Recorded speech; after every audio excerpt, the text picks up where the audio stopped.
Welcome back, Deep Divers. Today we're tackling a topic that hits close to home for many of us, education. Yes. The cornerstone of society. Always a fascinating area to explore. But we're not going back to school as students, oh no. This time, we're stepping into the shoes of those who lead the way school principals in Illinois. Ah, the unsung heroes of the educational world. Exactly. And to guide us through this deep dive, we have two fantastic documents, a study guide for the principal licensing exam.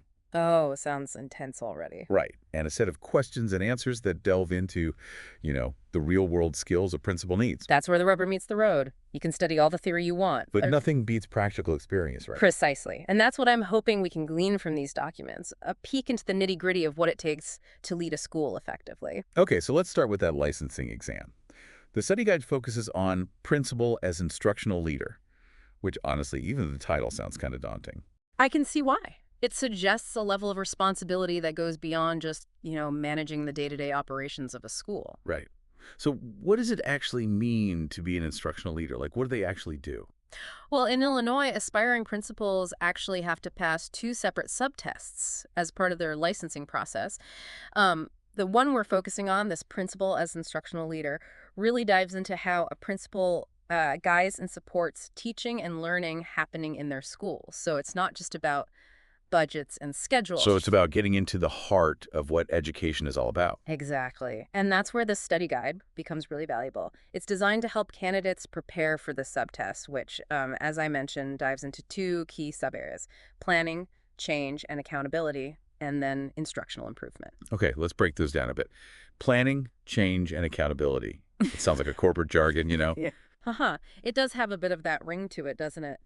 But in the context of a school, it's about setting a clear vision, developing strategic plans, and figuring out how to get everyone on board with those plans. So a principal needs to be a leader, a strategist, a communicator, all rolled into one. Absolutely. And they also need to be able to adapt to change because education is constantly evolving. New research, new technologies, new challenges, a principal has to be able to navigate all of that. And then there's the accountability part. What does that entail? Well, it's about being responsible for results. Principals are accountable to students, parents, the community, and the school board. They need to be able to demonstrate that their leadership is having a positive impact on student learning. I can see how that would be a pressure cooker. It definitely can be, but it's also a driving force for continuous improvement. The best principals are those who embrace accountability as an opportunity to reflect, learn, and grow. Okay, so that's planning, change, and accountability. What about instructional improvement? What falls under that umbrella? This sub-area really gets to the core of the principal's role as an instructional leader.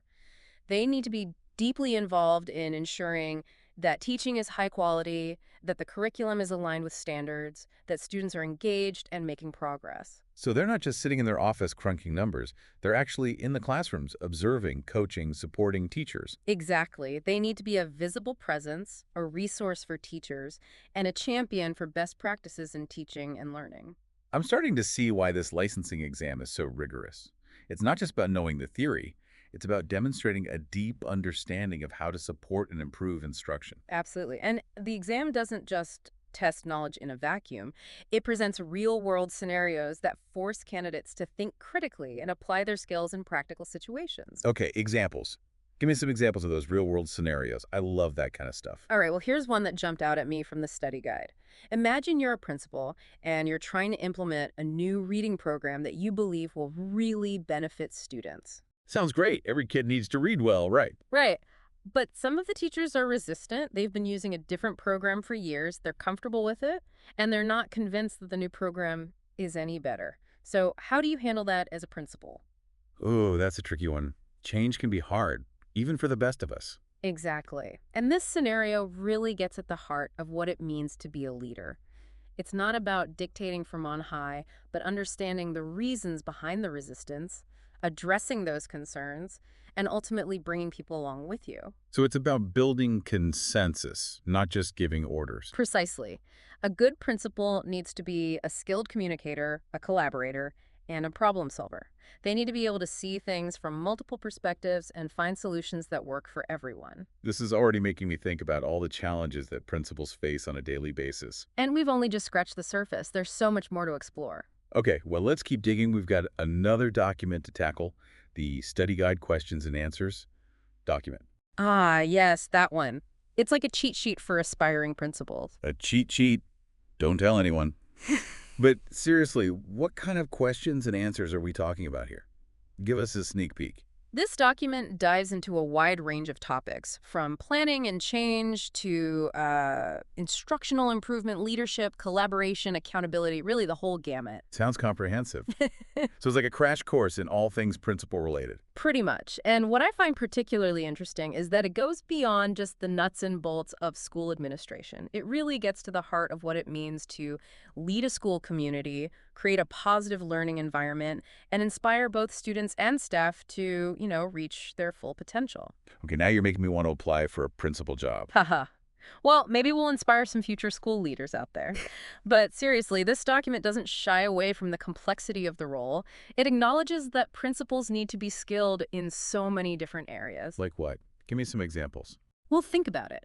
Curriculum and instruction, budgeting, personnel management, community relations. Oh, and you can't forget crisis intervention. Wow, sounds like they wear a lot of hats. They do. But that's also what makes the job so rewarding, especially for those who are passionate about education and making a difference. I'm already feeling inspired, and we've barely scratched the surface. So where should we dive in first with this Study Guide Questions and Answers document? Well, how about we start by looking at some specific examples from the section on planning, change, and accountability. This area really gets to the heart of how a principal sets a vision for their school and then figures out how to make that vision a reality. The practical side of things. Sounds good to me. Let's hear those examples. All right, so one question that really stood out to me was, how can a principal build consensus for change when implementing a new school-wide initiative? And the answer emphasizes the importance of involving stakeholders from the very beginning. Teachers, staff, parents, even students.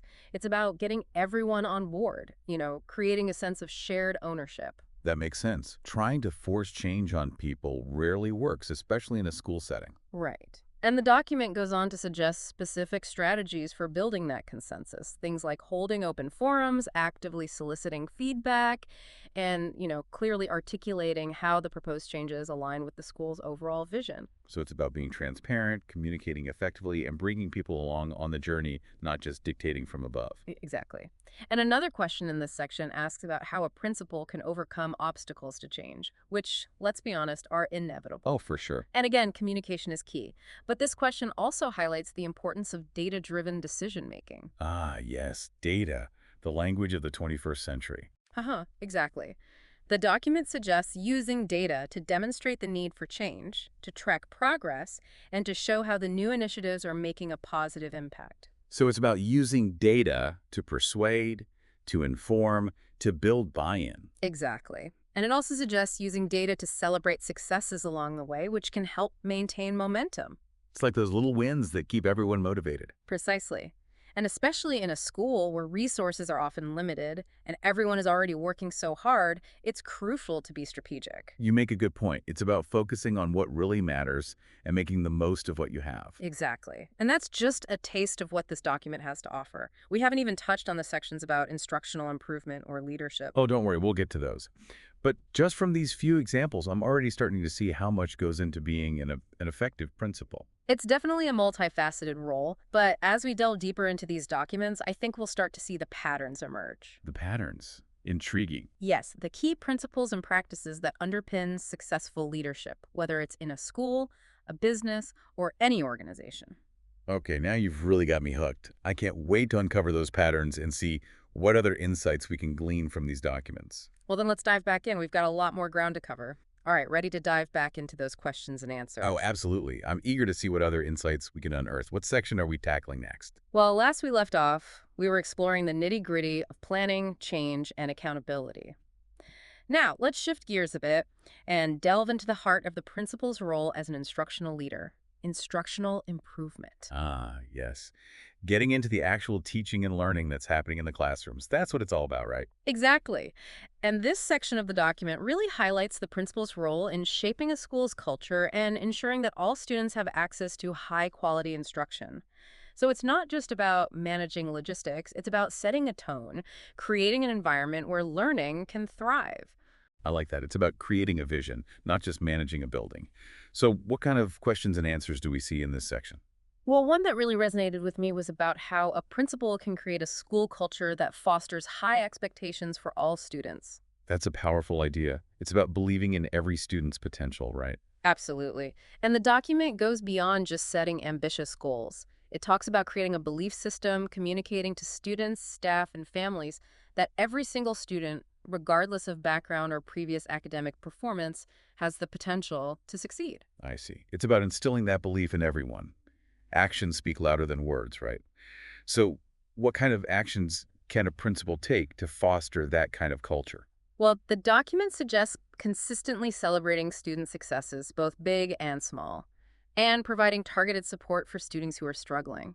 It also talks about modeling high expectations, not just for students, but for teachers as well. So, leading by example, setting the tone. Got it. The principal sets the bar high for everyone. Exactly. And it's not about being demanding or overly strict, but about creating an environment where everyone feels supported and challenged to grow. Which brings us to another really interesting question in this section. It asks how a principal can ensure that all students have equitable access to a high-quality education. Equity is such an important topic in education these days. I'm curious to see how this document addresses that. It doesn't shy away from the complexities, that's for sure. It acknowledges that systemic barriers often prevent certain groups of students from reaching their full potential. Right, like socioeconomic factors, racial disparities, language barriers. Those are all real challenges that schools need to address. Exactly. And the document talks about the importance of identifying and addressing those barriers, whatever they might be, and then taking concrete steps to create a more equitable learning environment. Things like allocating resources fairly, providing culturally responsive teaching, and making sure all students have access to challenging coursework. It's about leveling the playing field, so to speak. I'm really impressed with how this document tackles these complex issues. It's not just offering platitudes, it's suggesting real, actionable steps that principals can take. I agree. It's very practical in its approach. It even suggests using data to track progress on equity goals and identify areas where further improvement is needed.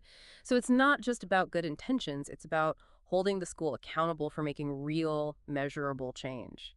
I love that data-driven approach. You can't improve what you don't measure, right? Precisely. And speaking of data, let's shift our focus to another key area covered in these questions and answers: leadership and collaboration. Okay, collaboration. I'm all for that. It takes a village to raise a child, and it takes a community to support a school. Right, Right. absolutely. And this document really emphasizes the importance of building strong relationships with parents, community organizations, even local businesses. It recognizes that schools can't do it alone. They need the support of the wider community to create a truly thriving learning environment. I think that's so important. When everyone feels invested in a school's success, everyone benefits. But how does a principal actually cultivate that kind of collaboration? Well, there's a question in this section specifically about how to build strong partnerships with families. Ooh, that's a good one. Parent engagement can make such a big difference in a child's education. Right. And the document goes beyond just the usual suggestions of sending home newsletters or holding parent-teacher conferences. It talks about creating opportunities for families to be actively involved in the school, whether it's volunteering in classrooms, attending school events, or even participating in decision-making processes. I love that idea of making parents feel like true partners in their children's education. Me too. Yeah. And it goes on to suggest some very specific strategies for building those partnerships, like holding regular meetings with parent groups, creating family-friendly events, and even providing translation services for families who don't speak English as their first language. Those are great ideas. It's about making the school a welcoming and inclusive space for all families. Exactly. And remember, it's not just about parents. This document also talks about the importance of building relationships with community organizations, things like after-school programs, youth groups, even local businesses. I can see how those partnerships could create all sorts of valuable opportunities for students, like internships, mentorships, even just exposure to different career paths. You're right. And the document even suggests creating formal partnerships with these organizations. So it's about going beyond just casual interactions and really solidifying those relationships. That's taking collaboration to the next level. It's about weaving together a whole web of support for students. Exactly. And when schools and communities work together in that way, everyone benefits. It's a win-win situation. I'm already feeling inspired to get more involved in my local schools. But before I run off to volunteer, let's talk about the teachers. How does a principal foster a positive and productive working relationship with their staff? That's a great question, and this document doesn't disappoint. There's a question specifically about how a principal can create a collaborative and supportive work environment for teachers. Okay, I'm all ears. What's the secret to keeping teachers happy and engaged? Well, it's not just about providing donuts in the break room, although that's always a plus. The document talks about building a culture of trust and respect, where teachers feel valued and supported. And it emphasizes the importance of giving teachers a voice in decision-making processes, especially when it comes to things that directly affect their classrooms. That makes sense. Teachers are on the front line, so they should have a say in how things are run. Exactly. And the document suggests ways to give them that voice, like establishing teacher leadership teams, holding regular staff meetings where teachers can share their ideas, and even using surveys to gather feedback. So it's about empowering teachers to be leaders, not just followers. Absolutely. And when teachers feel empowered and respected, they're more likely to be invested in the school's success and go the extra mile for their students. I'm starting to see a theme here.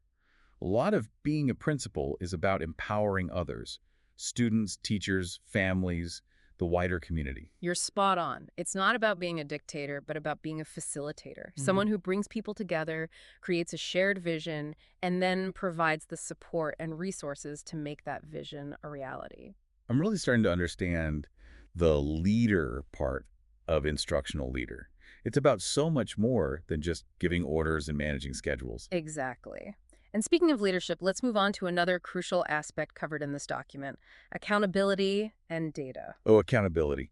That word can be a bit loaded in education these days, can't it? Yeah. It often gets associated with standardized testing and high-stakes evaluations. It's true that accountability often focuses on data and metrics, but this document goes beyond just crunching numbers. It emphasizes using data to inform decision-making and drive continuous improvement. So it's not about judging success or failure, but about figuring out what's working, what's not, and how to get better. I like that approach. It's about using data as a tool for growth, not a weapon for punishment. Exactly. And there's a question in this section that really highlights that. It asks about how a principal should use student performance data to inform instructional decisions. Ooh, that's a good one. Data can be overwhelming if you don't know what to do with it. Right. And the document emphasizes the importance of not just looking at overall goals, but really digging into the data to identify patterns and trends. What are the areas of strength and weakness? Are there certain groups of students who are consistently outperforming or underperforming others? I see. It's about looking beyond the surface and understanding the nuances of the data. Exactly. And once you understand those nuances, you can start to develop targeted interventions and supports. So it's about using data to personalize learning to meet the needs of individual students. This is making me realize that being a principal requires some serious analytical skills. It's not just about loving kids and being good at giving pep talks. You're absolutely right. It's a data-driven job. And the document suggests specific strategies for using data effectively. Things like creating data dashboards, working with teachers to analyze student work samples, and even using data to guide professional development. So it's about making data accessible and actionable for everyone, not just something that sits in a dusty file cabinet somewhere. Precisely. Data should be a tool for empowerment, not a source of anxiety. And a good principal knows how to use it to drive positive change for all students. This is all so fascinating, really paints a vivid picture of what it takes to be an effective school leader. And we're just getting started. There's still so much more to explore in this treasure trove of questions and answers. Well, I'm ready for more. Lead the way. Yeah. What's next on our agenda? Let's face it, not every day in a school is smooth sailing. So next up, we're going to delve into the document's problem-solving scenarios. This is where the rubber really meets the road, where we see how a principal handles those inevitable bumps in the road. Ooh, problem solving, my favorite. I'm eager to see what kind of tricky situations this document throws our way and how a savvy principal would navigate them. Well, let's start with one that every principal will likely encounter at some point: A sudden drop in student attendance? Oh, yeah, attendance, that's a big one. You can't learn if you're not in school. Mm-hmm. But I guess it's not always as simple as kids just skipping class, right? Right. And this document encourages principals not to just shrug off a decline in attendance or assume it's just a few kids staying home sick. Instead, it suggests digging deeper to investigate the root causes. Are there transportation issues, family emergencies, bullying problems, or maybe something going on in the community that's impacting families? That's a great point. It's about seeing attendance as a symptom of something bigger, not just an isolated issue. Exactly. And depending on the underlying cause, the document suggests specific steps a principal could take to address the attendance issue. For instance, if transportation is a problem, the principal might work with the district to arrange for additional bus routes or explore partnerships with community organizations that can provide transportation assistance. So it's about being proactive and finding creative solutions, not just enforcing the rules and hoping for the best. Precisely. And here's another scenario that I think many principals can relate to: dealing with a conflict between two teachers who just can't seem to get along. Oh boy, I can already feel the tension in that faculty lounge. Teacher drama can be intense. What does the document suggest? Well, it emphasizes the importance of addressing the conflict directly, but not in a confrontational way. It recommends facilitating a conversation where both teachers can safely share their perspectives and work towards a resolution.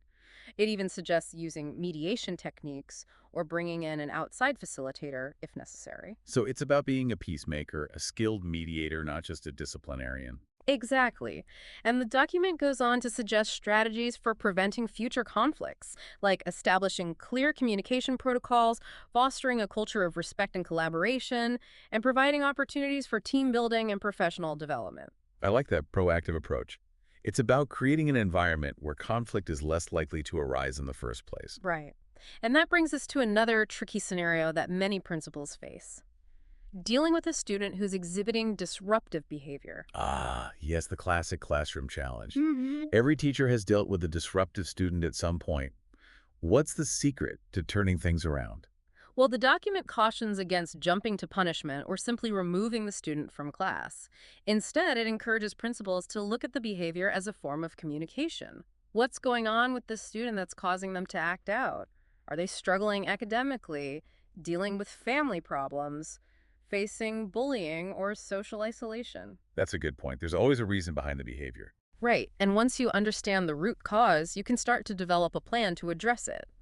This might involve providing academic support, connecting the student with counseling services, or working with the family to create a more supportive home environment. So it's about taking a holistic approach, understanding the whole child, not just the behavior. Absolutely, and that requires a lot of empathy, patience, and a deep understanding of child development. I'm starting to think that being a principal is one of the most demanding, but also one of the most rewarding jobs out there. I agree. You're dealing with complex issues, challenging situations, but you're also playing a vital role in shaping young lives. And that brings us to another scenario that I think many principals will find all too familiar: dealing with a budget shortfall. Yes, budget cuts the bane of every school's existence. Yeah. I can't imagine having to make those tough decisions. What guidance does this document offer? Well, it encourages a strategic and collaborative approach. It suggests involving stakeholders, teachers, staff, parents, and community members in identifying priorities and making those tough decisions. So it's not just the principal dictating cuts from on high, it's about working together to find solutions that minimize the impact on students. That makes sense. When everyone feels like they have a voice, they're more likely to buy into the decisions, even if they're not ideal. Exactly. And the document emphasizes the importance of being transparent about the budget constraints and communicating clearly with everyone affected. It even suggests exploring alternative funding sources like grants or partnerships with local businesses. So it's about being resourceful and creative, not just resigned to the fact that there's never enough money to go around. I admire that can-do spirit. It's about finding a way, even when the odds are stacked against you. Which brings us to a scenario that, unfortunately, is becoming all too common these days: dealing with a crisis situation. Yes, this is a heavy one. And this document doesn't shy away from the gravity of these situations. It could be anything from a natural disaster to a school shooting to a student experiencing a mental health emergency. These are situations that require a calm, collected, and compassionate response. I can't even imagine the pressure of having to lead a school through a crisis like that. It's definitely one of the most challenging aspects of the job. And this document emphasizes the importance of having a clear crisis management plan in place, one that everyone in the school community knows and understands. It also stresses the need for clear and consistent communication with parents, students, and the media during a crisis. So it's about being prepared, staying calm under pressure, and providing accurate information to everyone involved. That makes sense. In a crisis, people need clear direction and reassurance. They need to know that someone is in charge and that everything is being done to ensure their safety and well-being. Absolutely. And this document even goes into detail about how to provide support and counseling services for students and staff in the aftermath of a crisis. Because the effects of a crisis can linger long after the immediate danger has passed. It sounds like a principal needs to be a rock for the entire school community during those difficult times. Someone who can provide guidance, support, and a sense of hope. That's a beautiful way to put it. And that's just a glimpse into the complex and demanding world of problem solving that principals face on a regular basis. This deep dive is really opening my eyes to the incredible responsibility that comes with this role. It's not just about academics and test scores. It's about dealing with real-life situations, supporting students and families, and navigating all sorts of challenges. You're getting it. It's about being a leader in the truest sense of the word. And there's one more crucial area covered in this document that we need to explore: professional development. Yes. Professional development, the lifeblood of any good school. I'm curious to hear what insights these questions and answers offer about creating a culture of continuous learning for teachers. Well, one question that really stood out to me asked, how can a principal ensure that professional development is aligned with the school's goals and priorities? Because, let's face it, professional development can sometimes feel like a box to check off rather than a meaningful opportunity for growth. I've definitely been to some workshops that felt like a waste of time. Not all professional development is created equal. Right. And this document emphasizes the importance of being intentional and strategic about professional development. It suggests conducting needs assessments, gathering input from teachers, and aligning professional development activities with the school's overall improvement plan. So it's about making sure that the professional development is relevant, targeted, and likely to have a real impact on student learning. I like that. It's about making sure that the professional development is an investment, not just an expense. Exactly. Another question that resonated with me was about how a principal can create a culture of collaboration and shared learning among teachers. Because let's be honest, teaching can be a very isolating profession. Oh, absolutely. Teachers are often stuck in their classrooms all day with limited opportunities to interact with their colleagues. Right. And this document encourages principals to create more opportunities for teachers to collaborate, to learn from each other, and to share best practices. It suggests things like establishing professional learning communities, providing time for peer observation and feedback, and encouraging teachers to attend conferences and workshops together. So it's about fostering a sense of community and collective growth among the teaching staff. Exactly. And that kind of culture can have a ripple effect, leading to improved teaching, increased student engagement, and a more positive school climate overall. It's a win-win for everyone. What's really striking me is that so much of what we've discussed today goes beyond the technical skills of being a principal. It's about having a deep understanding of human behavior, building relationships, and creating a culture of trust and respect.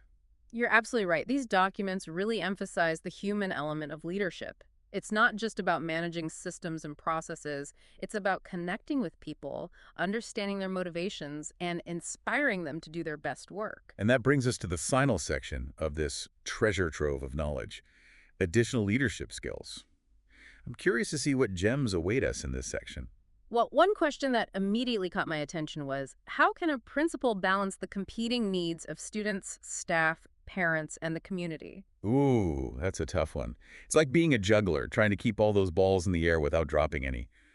I imagine there are a lot of competing priorities and perspectives to consider. Absolutely. And the document acknowledges that this is one of the biggest challenges of the job. It suggests prioritizing open communication, actively seeking input from all stakeholders, and making decisions based on data, equity considerations, and the best interests of all involved. So it's not about playing favorites or catering to the loudest voices. It's about finding a balance that serves the needs of the entire school community.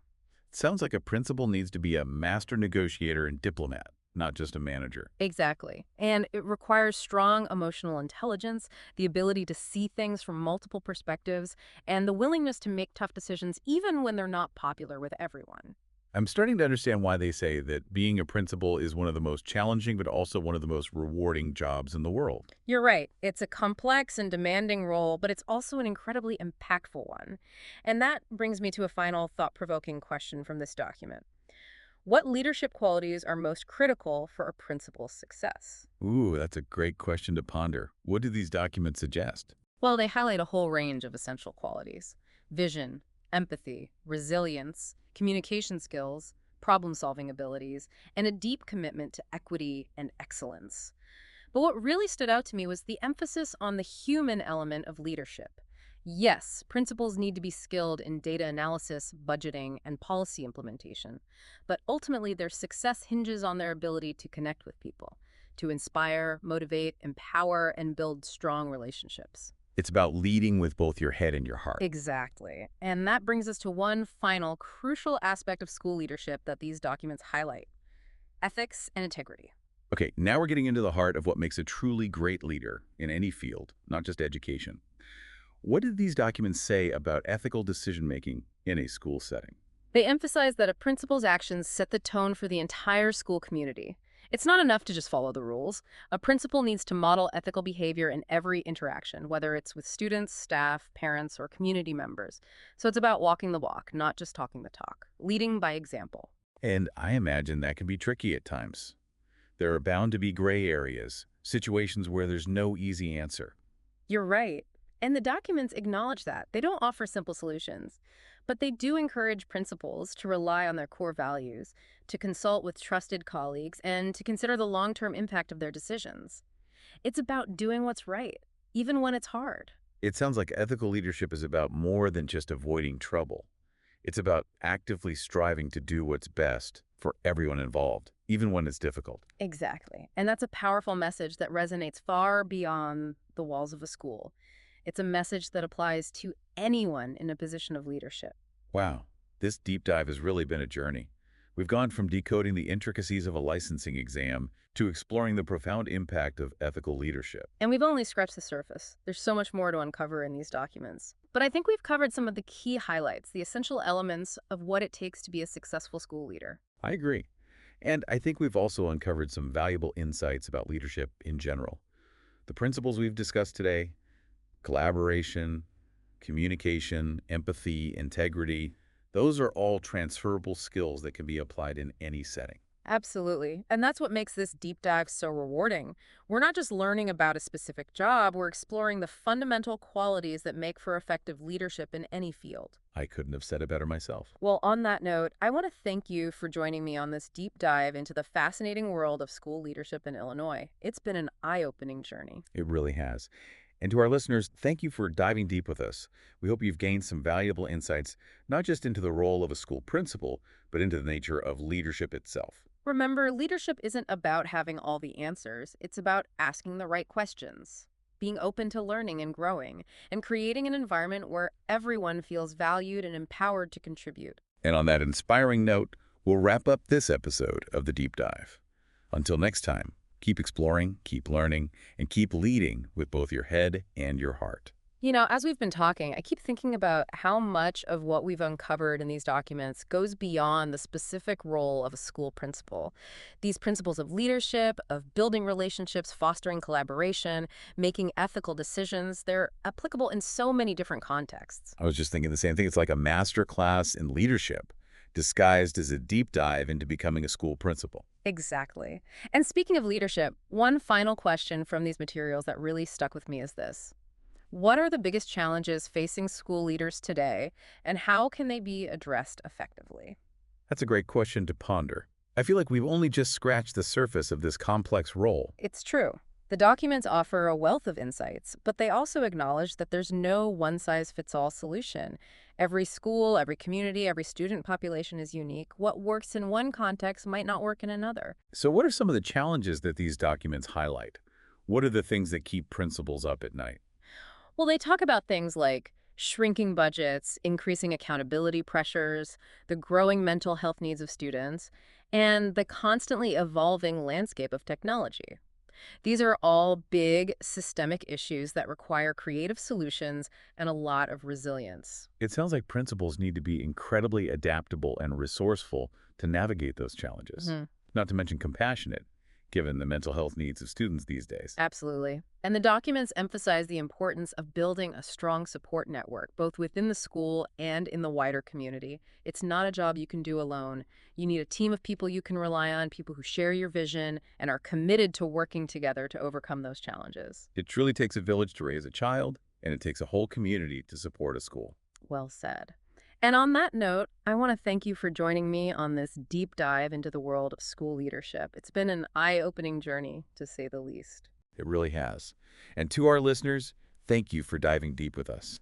We hope you've gained some valuable insights, not just into the role of a school principal, but into the nature of leadership itself. Remember, leadership isn't about having all the answers. It's about asking the right questions, being open to learning and growing, and creating an environment where everyone feels valued and empowered to contribute. And on that inspiring note, we'll wrap up this episode of The Deep Dive. Until next time, keep exploring, keep learning, and keep leading with both your head and your heart.